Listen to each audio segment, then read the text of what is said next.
Hi there, I'm Richard Hill, the host of Agency Intensive, and welcome to episode 11. Today we're talking to specialist growth and bulletproof retention with Amanda Walls, founder and director of Cedarwood Digital, a Manchester agency laser focused on SEO, paid media and digital PR. Over the last 9 years, Amanda's scaled Cedarwood from a solo startup to an award-winning team while keeping client churn low and staff happiness sky high. Sounds perfect, right? Well, we'll dive in. And we dive into the frameworks that actually work, the mistakes to dodge, and why full service isn't always the dream. If you want to scale a boutique agency without losing your soul, this is the episode you don't want to miss. If you enjoy this episode, hit the subscribe or follow wherever you're listening so you're always the first to know when a new episode drops. Now, let's head over to this fantastic episode. Amanda, welcome to the Agency Intensive podcast. How are you doing? Hi, Richard. I am doing really well, thanks. How are you doing? I'm very well. Enjoying the sunshine? Absolutely. I mean, as you can probably see, I am absolutely bathing in it right now. Yes, it is glorious out there, isn't it? We've hit spring in the UK, which is a fabulous time of year. But right, I think before we get into the nitty-gritty of running agencies, it'd be great for you to introduce yourself and how you got into the world of running your own agency. Yeah, sure. So I'm Amanda. I am the founder and director of Cedarwood Digital. So we are a SEO, paid media and digital PR agency based in Manchester. So I've had Cedarwood for 9 years now. It's actually the 9th birthday on the 17th of March. So Congratulations. Celebrations. Can't wait. Although I figured I can't do too much for 9 because it's 10 next year. So I need to, do something really exciting for 10. But yeah, I've had Cedarwood for 9 years. So prior to that, a little bit about my background. So I grew up in Australia. I studied journalism. Actually, I wanted to be a journalist when I was younger, and then I did my degree and I kind of moved into journalism, and I think I preferred kind of PR and marketing. So I then went back and I did a master's in Australia, and I did a broader marketing degree. I then left Australia and I went to Singapore, where my dad was based for a period of time. I'd been sort of traveling to and from and for a while. I wanted to do a bit of traveling. So I did that for quite a while, did a little bit of freelance work, and then I came back to the UK. And when I moved back to the UK, I started working at a digital agency. It was probably my first real experience of digital marketing. I'd obviously done a bit in Australia, but it was predominantly kind of social media. I used my copywriting skills. I came in as a copywriter, and then I worked from being a copywriter to a content strategist to a kind of digital ops role. And then I moved to head of digital at an agency. But I think the problem that we had with this agency, it was full service. So there was 12 or 13 of us trying to do everything under the sun. So, web design, development, SEO, PPC, email, there was a lot going on. So at that point, I kind of decided to step away and start Cedarwood. And when I started Cedarwood, really the biggest takeaway I wanted was to start a specialist agency. So I didn't want to be full service. I just wanted to specialize on SEO, paid media and digital PR. And that's how Cedarwood kind of began. So you've stuck. So 9 years later, 9 years ago, you decided to, right, I'm going to do my own thing and I'm just going to do these 3 things. Are you still just doing those 3 things? Have you added anything else in the last 9 years?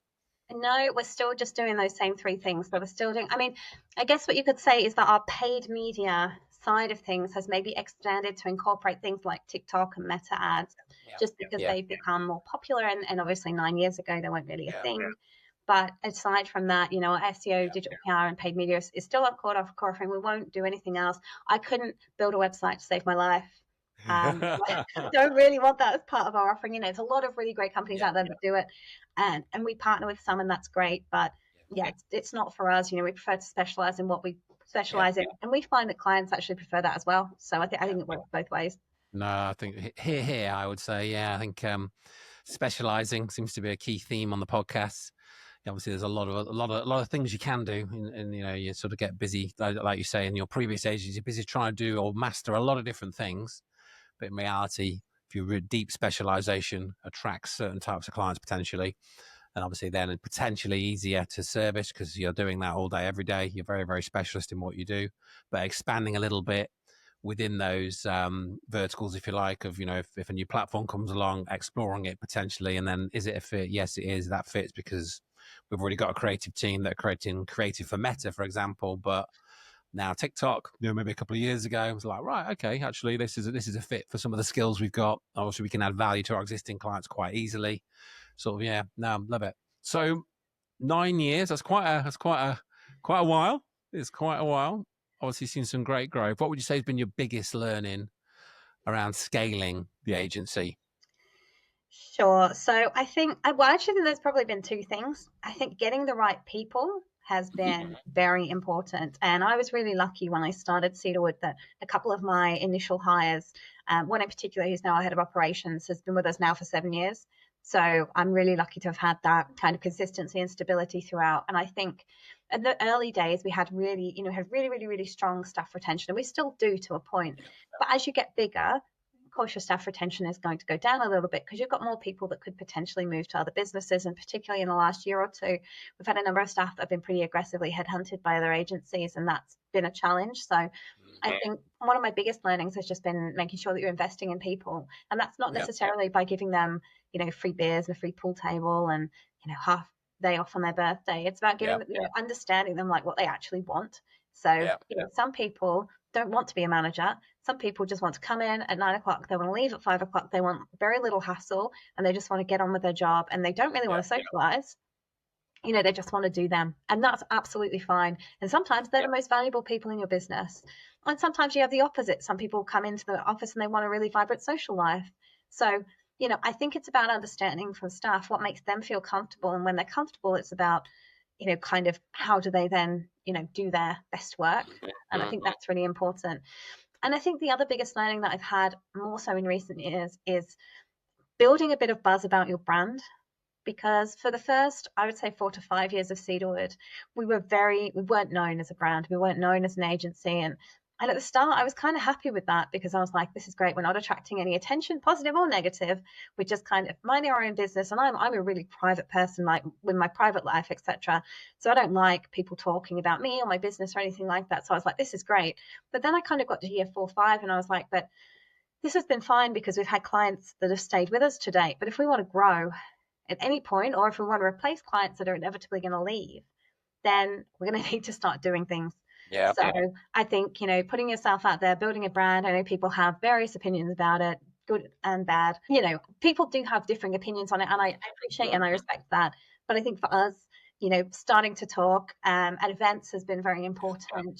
Just being a bit more active in the community, LinkedIn, those types of things. I think they all play a role. So that's been a big learning too. Brilliant. That's two great areas. I mean, so going back to the people piece, obviously you're saying some people want to come in, lock down, get the headphones on, do the day's work, and then leave. Others are obviously, different aspirations, want to do this, that, and the other. So maybe step us through the process of, do you have like when somebody starts with you, they fill in or they sit and have an interview to do with their aspirations, and then do you have like quarterly reviews or PDRs or appraisals? How do you do that process? So we have 6 monthly appraisals where we do it. And normally I just ask them, to be honest. I'm a pretty straight talking person. And I think also within 6 months, you can work that out. I think it's very easy to understand the type of environment that a person works best in. So I don't think you necessarily need to even ask them too many questions to understand that. I think it's more just a case of clarifying that and then understanding how you can best support them. I mean, we have some staff who work fully remotely because they just feel that they work better at home. They're not that bothered about an office environment, and that's what's most productive for them. And then we have other people who are like, no, I want to be in the office 3 days a week because I need that social. I'm one of those people. So for me, I have to have that sort of social element. I can't sit at home, more than kind of 2 days. I mean, I've been at home all day today and I'm already like climbing the walls, even though I took my dog out for a walk this morning, and I met some people at the Common and had a bit of a social there, and I went to Pilates and had a social there. I'm still climbing the walls to talk to people. So, I think, and in the appraisals, we do ask them that, but I think you can get a pretty good gist for it pretty early on. So you have an office, but it's sort of like do what you want almost in terms of come, go, tell us, do they sort of about 3 days in and then the other 2 days we do what you want, or it's just whatever? Yeah, so generally we ask the staff to come in on Tuesdays and Thursdays. Mondays, Tuesdays, and Thursdays, sorry. Mondays and Thursdays are kind of core days. Tuesdays are an optional, but not everyone does, and that's actually okay. It's more just a case of, for the people that do want to come in, having those set days means they know other people are going to be there, rather than someone coming in on a Friday for a social experience and no one being there. I mean, it kind of defeats the purpose of it, right? And do you have full-time people that are fully remote as well, or is everybody doing a few days in? We do, and we only started this probably, I would say, a year ago. So we didn't until then. And now most of our digital PR team's remote. So we have someone in Cambridge. I think she's in Cambridge. We have someone in Newcastle, and we have someone in the Lake District who's going to be starting with us shortly. Yeah. And we've just learned to kind of work remotely with them. And, it does open up. I think if you have really strong candidates that can't come into the office, it's a shame to miss out on the opportunity of those candidates.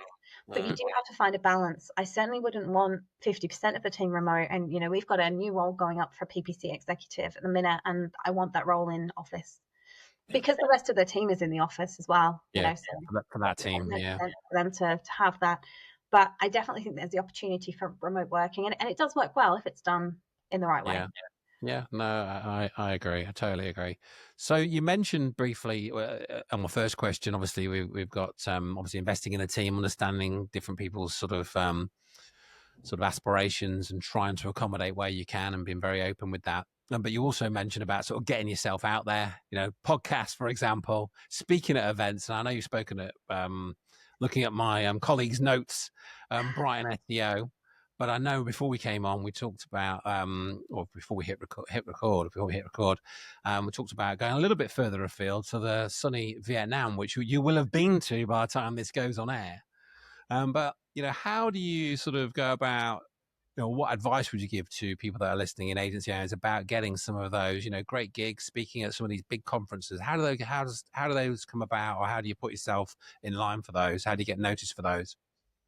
Yeah, definitely. I am like over the moon to be speaking at the SEO Mastery Summit. I genuinely, it's like a bucket list for me. I'm so excited about it. I've been rehearsing my talk endlessly, literally just before we came onto this podcast, I was doing it. But I think in terms of how you get yourself out there, so I'm speaking at Brighton SEO in April now for it'll be fourth time this time. But I didn't start at Brighton. I actually started, we go back a long time. My degree was in TV journalism, and I worked as a TV journalist in Australia. So I had some background, and I was a confident public speaker, and I knew it was something I enjoyed. Even back at school, I did Toastmasters and debating and kind of those kind of things. So I think I already had, like a level of confidence in being able to do it. And I think sometimes it's difficult for people who don't have that to want to put themselves forward. Our head of paid media, she's been with us, like I said, for 7 years. And 3 months ago, she did her very first online talk. And I've been trying to persuade her for years and years and years. And I was so proud of her when she did it. It's sort of like, once I've done it, I can get there and I can do it. And I would say put yourself forward at smaller gigs. So I did Sheffield DM, I did Missing Link Live, I did like a talk at Leeds Digital Festival. I did a lot of really small events to build up my confidence, and also just to have something to put into my portfolio before I spoke at Brighton. And then obviously I was fortunate to speak at Brighton. And then I just continued to kind of build out that. It's almost like building up a CV, isn't it, of places where you talk. And I did a couple of online conferences. So I did like Search with Sean, and I did an online deck just to have almost like a show reel of things I could do, because a lot of these conferences ask you to send those through. And I think once you've got that, and also you've started to establish yourself online a little bit on LinkedIn, so people maybe follow you and you're sharing really useful information, that's a great place to start. And then I would say just go for it. Like when I pitched to speak at the SEO Mastery Summit, I really didn't think I would be chosen. But I thought, why not? Give it a go. I was delighted when I was. But, you don't know. If you don't do it, then you don't know. So you filled in an app. So you saw it like a request for applications for that, filled in an application, and then reached out and said, Amanda, let's do it. Pretty much. That was pretty much how it is. But what I would also say is I have been rejected a lot of times too. So I got rejected from the International Search Summit. I got rejected from SMX. I got rejected from MozCon. I've been rejected from Brighton before. So, I don't want to make it out like it's all roses. It's really easy to get these gigs. Like there's also a lot of that doesn't matter, does it? Well, that's just I think that's brilliant for the guys that are listening. Ultimately, sort of putting yourself out there, it's quite scary, as a first timer, or if you're starting out on your agency journey or you're so far into it, and know that, but obviously having the opportunity like you will have just had to stand there in front of an audience of 400 or 500 people at SEO Mastery and do your thing, the thing that you spent the last 9 or more years doing, and speaking to 400 plus people as opposed to one person. Obviously that opportunity commercially is huge, but obviously for the brand, for your agency, it's just a huge thing, isn't it? Being able to present to many, such a sort of underused, but I say fairly straightforward thing to do. It sort of is standing there talking about a thing that you're super passionate about. I mean, I don't want to simplify it, but obviously it's a lot of mind space beforehand. I'm sure you'll be practicing it in the shower for the next few weeks, but Yeah, but it's a great thing to do, isn't it? I get. Yeah, they're a good crowd. I've been to that event twice, as I mentioned earlier, and it's a cracking event. One of my favorites, to be fair. So yeah, enjoy. So we need to get ourselves out there speaking at events. Maybe you mentioned Toastmasters. I think that's, again, our listeners, that's obviously an option for a lot of people in their local vicinity to go and join their local Toastmasters, learn the craft, or get some guidance, help, and support, on the speaking side. Let's change direction a little bit, and let's talk about retention. Obviously, SEO and PPC and PR, they're worlds that I'd like to think I know pretty well. It's exactly what we do, pretty much, and a couple of bits on top. But retention with clients, what advice would you give to agencies listening about really honing that retention piece, and how important has it been to have good retention over the last few years? Sure. So I think for us, retention starts at acquisition. So it's from the very start. And I think our business model probably lends itself a little bit better to retention because we don't have an outbound sales team. So all the clients that we bring on board have come to us. They've either come to us by word of mouth, they've either come through the website, maybe through a Google search. They found us because they have a need. And when you're dealing with someone that has a need, it's a little bit of an easier sell to start off with because they need someone. So it's not a case of them thinking about whether they need it and then deciding which agency they want. They already know that they need it. They're then just deciding which agency they want. And that is, so much easier to kind of work with. And then when you get them on board, because that was the way that the partnership came about, it does make retention a little bit easier because they still have that need when you come to retain them.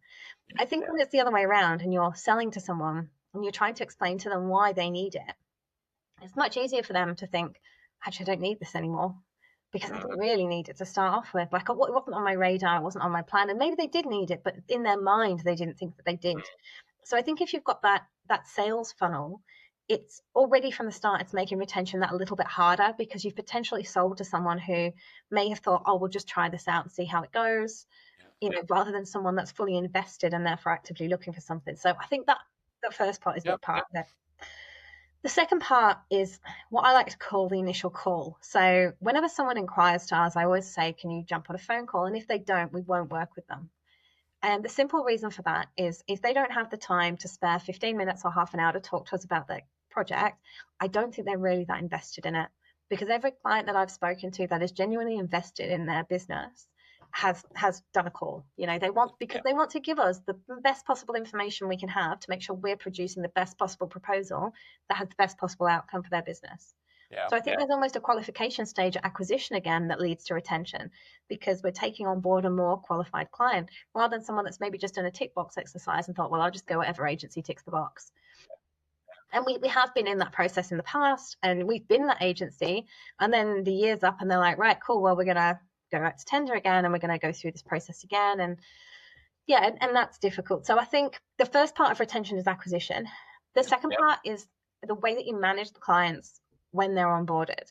So we have such regular touch points with our clients, it shouldn't ever get to a point where the client is unhappy without us knowing about it first. So we're always checking in with them, we're always making sure, we're also always aligning, we're always, if something isn't going right, we're quite open and transparent with them. So we give our clients access to real-time reporting, which means they can see everything that we can see. So there's nothing hidden or there's no surprises or shocks in the monthly calls. There shouldn't be anything that they're not expecting because it will already have been explained to them. Not that I'm making out that we have loads of problems, but, just in case those problems do arise, that's kind of a caveat we have in place to make sure that that's not so much of an issue. So I think that plays a big role into retention as well. But also it's putting the face time in. And this is a big thing for us. So we try and get out to see clients as much as possible face to face. And it is hard since COVID because clients don't want to see us sometimes. Like some of our clients do, and that's great and they're brill. But other clients will be like, oh, no one's in the office anymore. Or does that mean I've got to drive to the office? Or, these are all things that I've been told. Like, oh, that means I've got to drive to the other office, which is 15 minutes away. I'm just like, okay, that's fine. But, the face-to-face element is the relationship building. Yeah. The best relationships I have with my clients are from clients I had before COVID. And that's bad. Like, but it's because I was seeing a lot more of them than what I do now, where everything is just done over Zoom traditionally. So I think for retention, just put the face-to-face time in, even if you have to drag them kicking and screaming, it'll be worth it. I think we see it so often where agencies don't speak to their clients very often, but then their churn is pretty bad, or pretty, or some challenges, more challenges occur. Let's say then, so maybe step us through. There's a lot of stuff there. I think a lot of good stuff there. Obviously you're dealing with people that they've already maybe found you through a talk you've done, so they've already, they're inbound, so they are warm or they're recommended. Do you do much, or what's your take on sort of? Obviously, you've got a lot of happy clients. So, are you encouraging your account managers and your account team to ask for referrals and things like that? So we actually don't do this, and people have told me that we're silly for not doing it. I've had conversations with people about this, but we don't. I don't know. I kind of.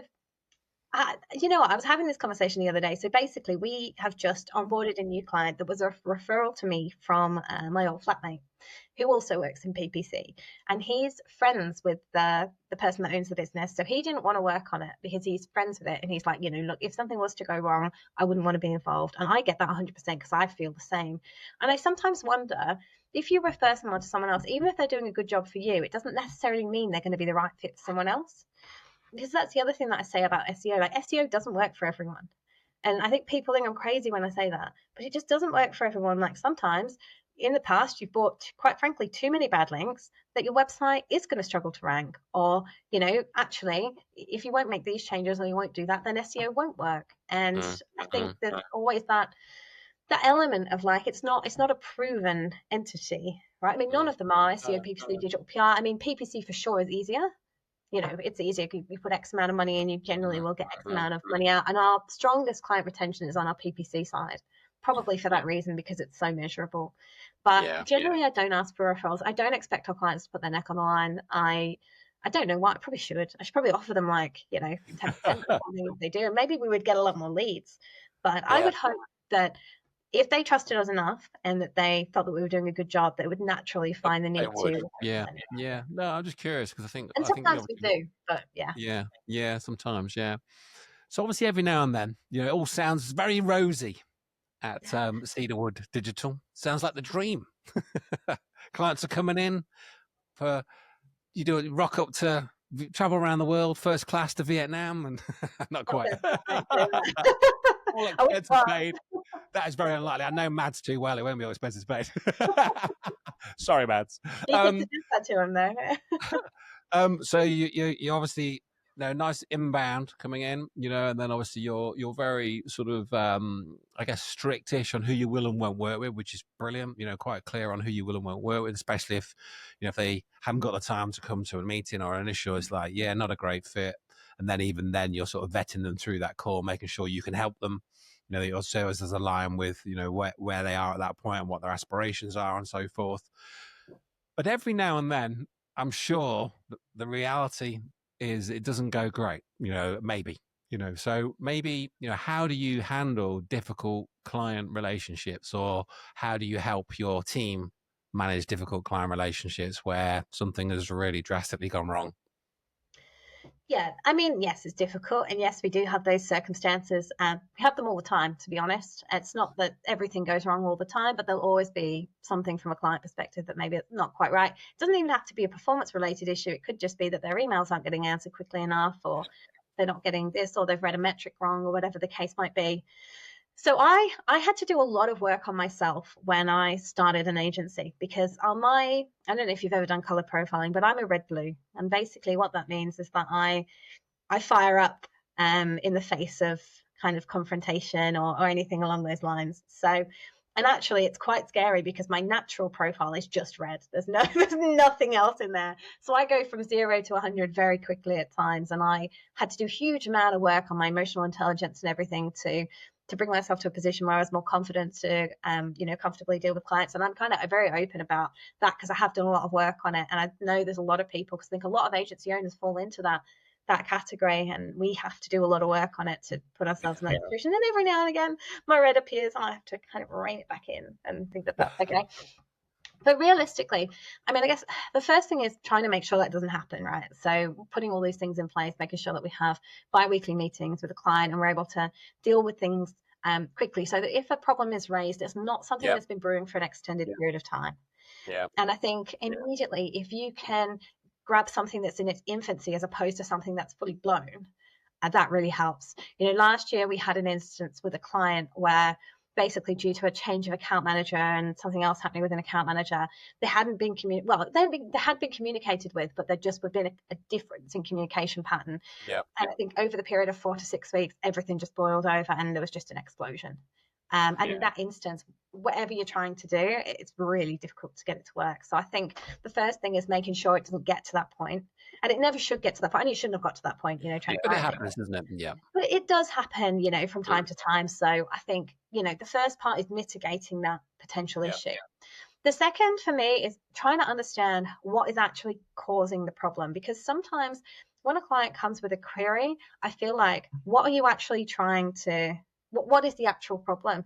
Is the problem that you haven't got any traffic, or is the problem that you don't know how to explain this to the senior management team? And what we've found a couple of times when we've worked with in-house marketing managers, especially if they're quite new, is that they've gone to the senior management team. They've not understood the data that we've given them. And then as a result, the senior management team have come back and said, well, we don't like that. And then they've come back on us, and we've had to come back and say, oh, actually, that's not quite how it is, or report as a potential reporting where different stakeholders need different styles of reporting, which is easily fixed, or communicating what it means. Exactly. And actually 2 months ago we had an issue with a client where we did year on year and month on month reporting, and normally we just do year on year because of seasonality. But on this particular report, we'd done month on month, and they kicked off because they were 26% down month on month, despite the fact they were 90% up year on year. And it was just a miscommunication. Basically, the reason that they were down was because they had a blog on their website about spiders coming into your home. And I think this was October, November. So in October, it was really popular because a lot of spiders come into your house. It's pretty normal, isn't it? A lot of seasonality and a lot of brands, if you're comparing January to December with most brands, there's going to be a massive drop in January to December, isn't there? It's just whether it's a summertime product. That, I think, in the best possible way in terms of explaining that to them. We just kind of assumed that seasonality would be a natural kind of factor. And I think, a big part of it is thinking about tying it back to the business goals, understanding what they're trying to achieve, and, sitting down with them. And I think the other thing is sometimes, quite honestly, saying this isn't working. And we did this with a client probably 5 months ago now. It was a while. And we did an initial call with them, and we did quite a bit of work for them. And they started calling us every day, like every single day. They needed something. And then they got annoyed because they couldn't get hold of us one day. And I just had to turn around to them and say, this isn't work. We can't work like this as an agency. For your budget and retainer, you don't have a dedicated person that can answer the phone every day. We're not here to... Not a full-time employee you've got. Yeah. Exactly. So I think sometimes it's just having those honest conversations. And I find a lot of the time people don't want to have those conversations because they look at the client as kind of something that they worship. But it's a partnership, really, and we should be on even footing. So I think it's important to lay that from the outset. I think it brilliantly explained. I think having those maybe that might feel like challenging conversations with the prospect, or the client in this instance. And usually it puts a pin in things, doesn't it? And it's just like, oh, okay, misunderstanding. All go. Let's go again. All good. Or every 10 times, maybe it's goodbye. And it's okay to be good. And I think this is the other thing. Like, it's okay to be goodbye. And I think sometimes clients get shocked if I'll say to them, look, actually, maybe this isn't working because the way that we're communicating, or actually, I understand that you need this level of communication, and that's not what we can offer you at this point in time. So you may be better suited to a smaller agency that can offer you a bit more hand-holding. I don't think there's anything wrong with that. Yeah, no, totally agree. Right, change of direction. Let me think. So, tools, software, SaaSes that you can't live without. If I was looking at your Chrome extensions now and your tabs that are open after we finish this podcast, what do you live and breathe on to run your agency? I can tell you I've got them open. So my number one is Ahrefs. I do everything in Ahrefs. I actually went to Ahrefs Evolve in Singapore. Did you? Wow, that looks so good. It was amazing. I thoroughly enjoyed it. I thought it was one of the best countries I've been to. The food was insane. It was the Pan Pacific. It was, That aside, I do 99% of my work on Ahrefs now as a tool. I I appreciate it might be better if I diversified. That would probably help. But genuinely, like they've got, and I am not a sales rep for AHS. I just want to add, they have a reputation for this. If I ask my team, they'd give me the same answer, basically. So, Like it does everything, the level of analysis it can give you. And I think I use it more now because GA4 I found to be such an unreliable data source. It's so difficult to work with. So yeah, the Ahrefs tracking is really good, isn't it? Yeah. It's just so much more accurate. And I know the traffic estimations, they are an estimation, whereas obviously GA4 is actual data. But the data mix with the cookies and everything is difficult. So I would say I've got Ahrefs open, I've got Asana open. So I use Asana for kind of all of our project management side of things. What else have I got open? Google Slides and LinkedIn. Yeah, that So sounds. apart from that, I would say we also use Toggle, and I just wanted to sort of say this because I think it's quite important. So we used to use a tool called Stack for our time management, and we loved it. And they deprecated it, like they just got rid of it. And honestly, it was heartbreaking. And we use Toggle now for time management. Yeah. Everyone logs their hours, so that's important for us to run. Everyone's in Asana and Toggle, then Asana for their tasks and their planning, sync with the diaries and whatnot, and then Toggle to track the hours. So you're tracking hourly, you're tracking everyone's like utilization rate for their clients, and making sure that clients are then obviously they're paying for X amount of hours or time or a project. You can then track it all back. Yeah. Good. So what are you using for? I asked this from a personal point of view because it really intrigues me, sort of thing as well. So let's be selfish questions. I have to squeeze them in. Like digital PR, what sort of things are you using to be aware of sort of opportunities that are available? Coverage wise, what sort of I know a lot of people use a lot of different things like response source, etc. Have you got any sort of little things you can share that are really cool?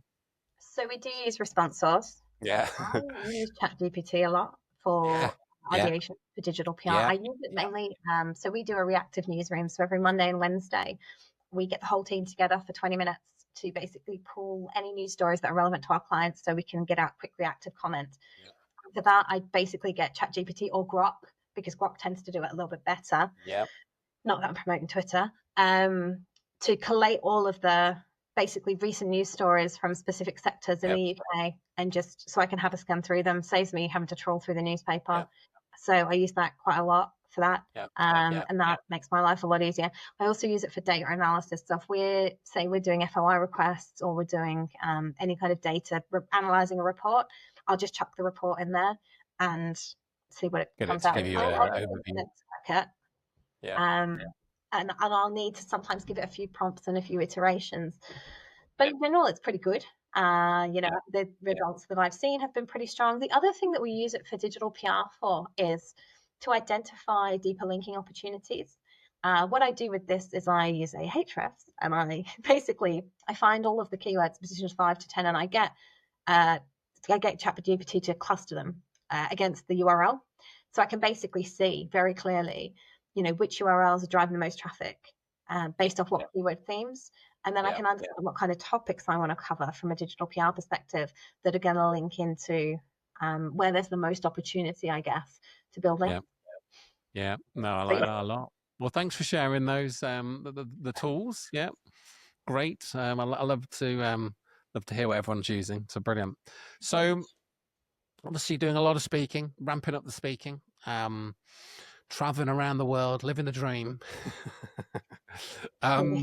Awards, I think. Let's talk about awards. Now, obviously, you guys are doing quite a lot of awards. Maybe step us through your journey with awards. Maybe how you started.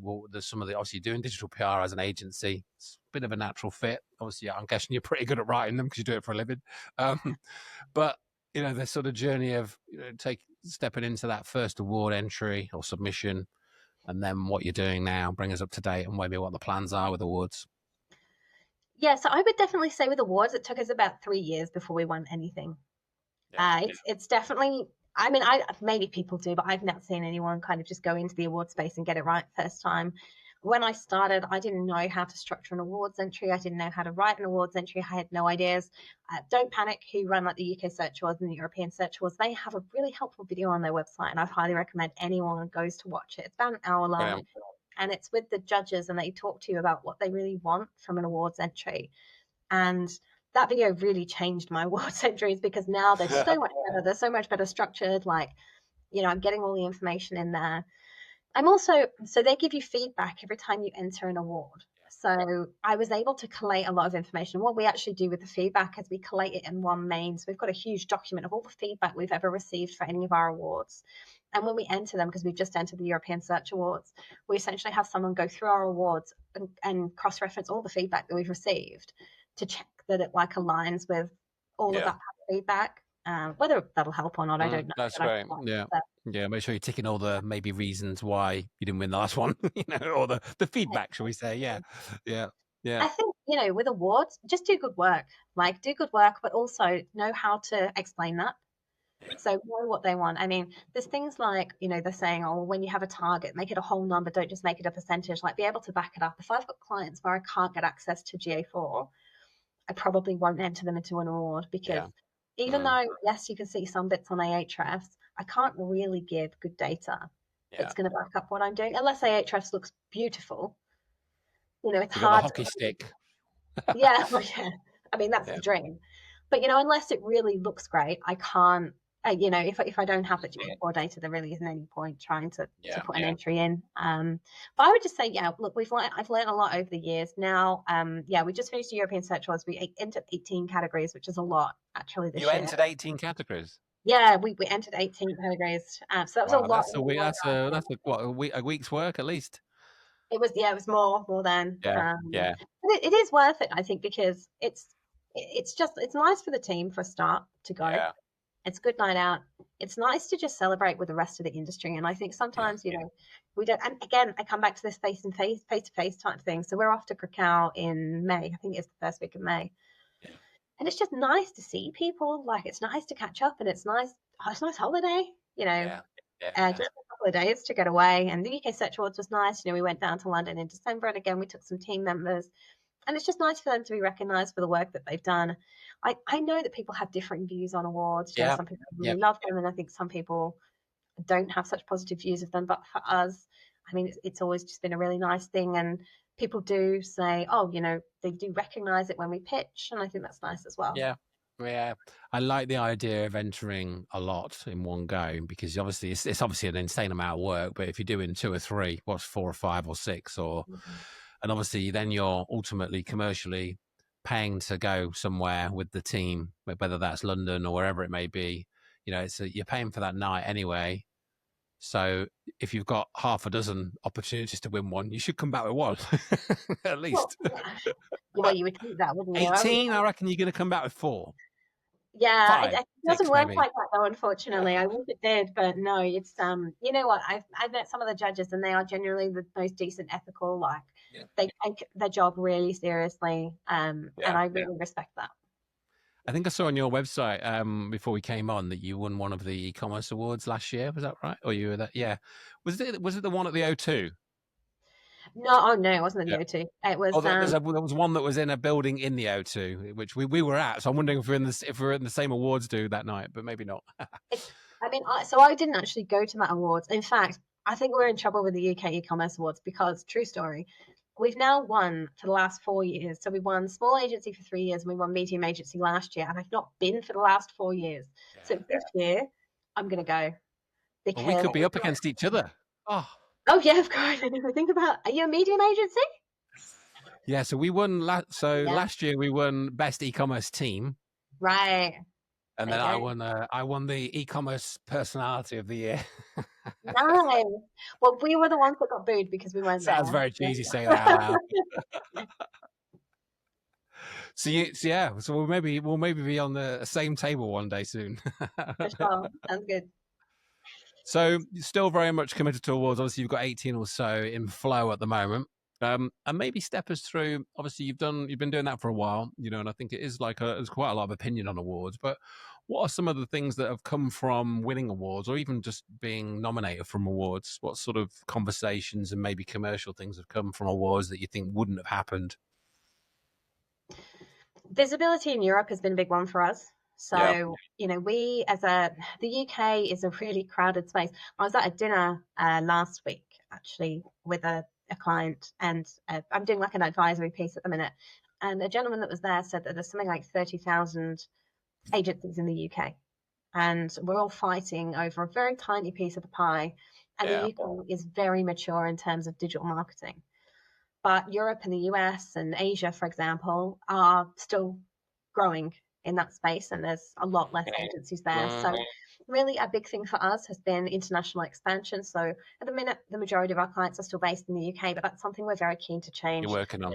We've just started moving into the US and Canadian market. So we've probably been there for about a year.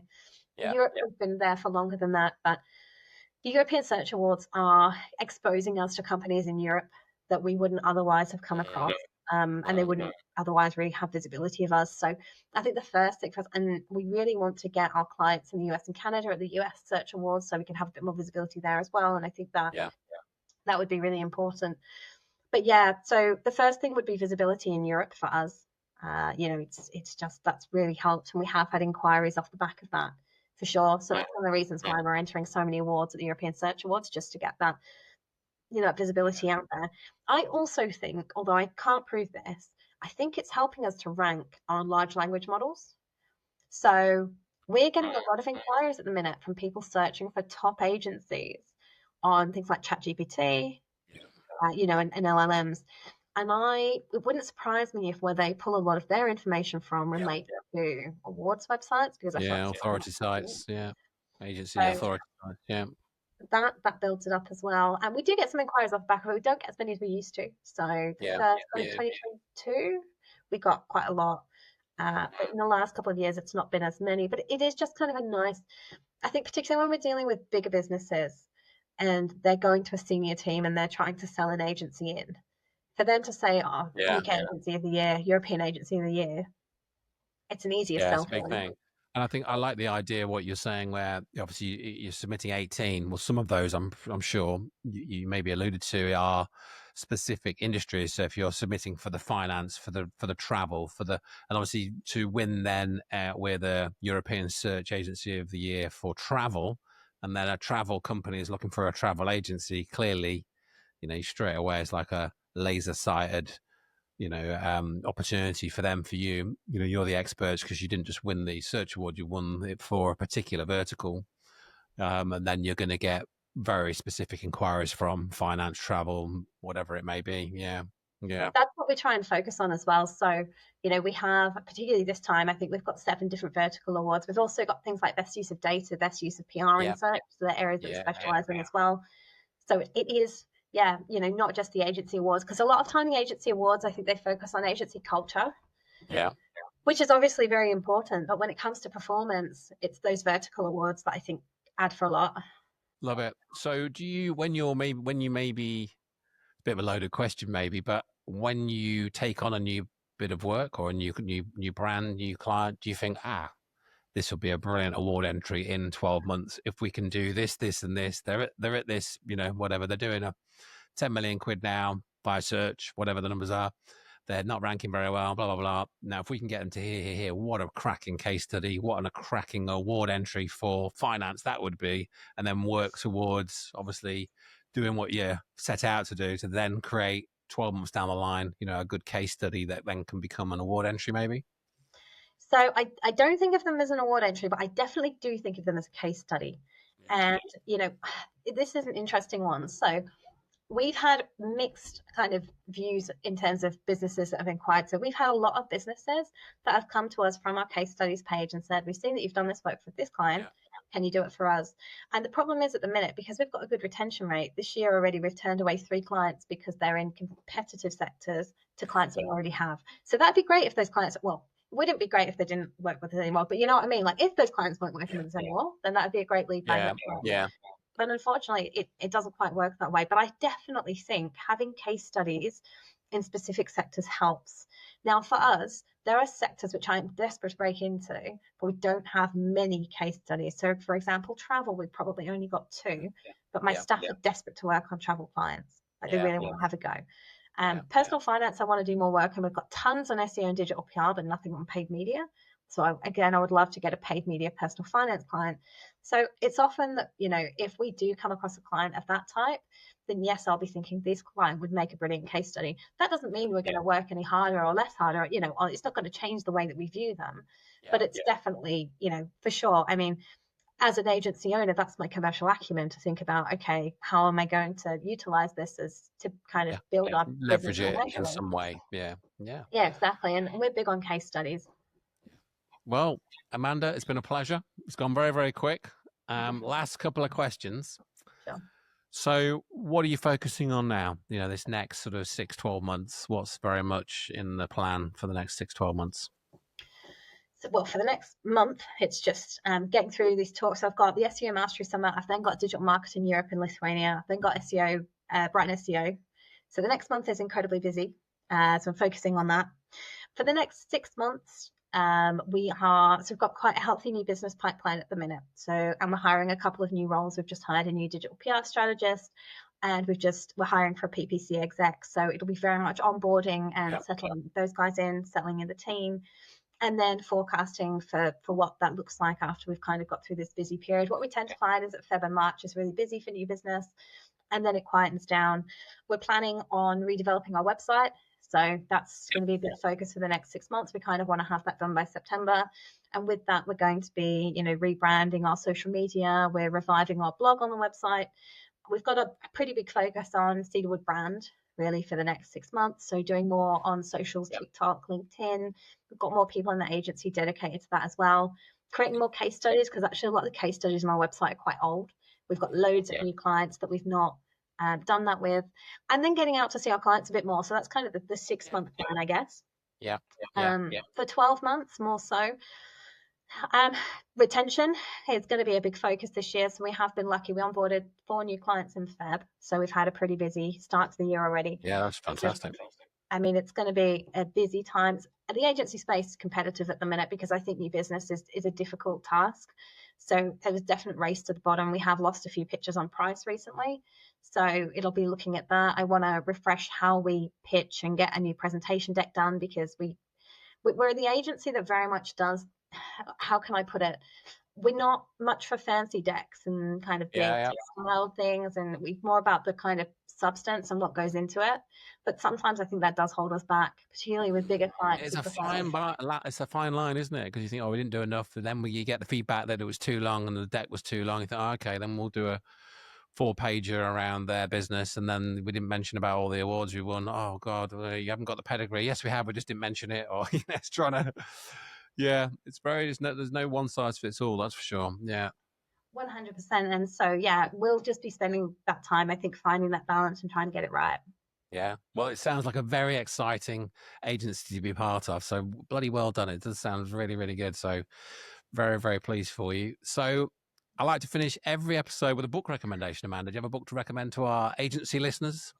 Any book. It doesn't matter if it's agency related or if it's a special gardening. No. I've got one. I don't read, by the way. I should probably say this. I use Audible, but as I'm going to Singapore on Saturday, one of the most inspiring books I ever read was actually from Third World to First by Lee Kuan Yew, who's the founding father of Singapore. It's a biography that he wrote, and he talks about what he put in place to take Singapore from a third world nation to a first world nation in one generation. Yeah. So it's an incredibly inspiring book. The whole story is incredibly inspiring. And to be honest, I've actually got a post going out on LinkedIn to celebrate Cedarwood's 9th birthday that talks about a lot that I learned from that, what I put into Cedarwood, a lot of the principles that they invoked and all of the things that they did. And it's just a really impressive story of a nation being built. So I really respect it. Brilliant. I'm a big fan. I also lived in Singapore when I was, a long while ago now, when I was at uni, basically. Yeah, I went to uni there for a while. And then I went back last summer as well for a family holiday. I went to Bali. We went there for 3 or 4 days. Bali. Love it. Yeah, I love that part of the world. Yeah, any excuse to go to Southeast Asia is brilliant, isn't it? Yeah, I love it. But Singapore particularly very close to my heart of when I was 20-odd student and all that. But yeah, fantastic. Thank you so much for coming on the show. For those that want to find out more about you, more about Cedarwood, what's the best way to do that? LinkedIn, Cedarwood Digital, or you can connect with me, Amanda Walls. Fantastic. Well, thanks for coming on the show. Safe travels, and we'll see you soon. Thank you for having me. Cheers. Cheers. If you enjoyed this episode, hit the subscribe or follow button wherever you are listening to this podcast. So you're always the first to know when a new episode is released. Have a fantastic day, and I'll see you on the next one.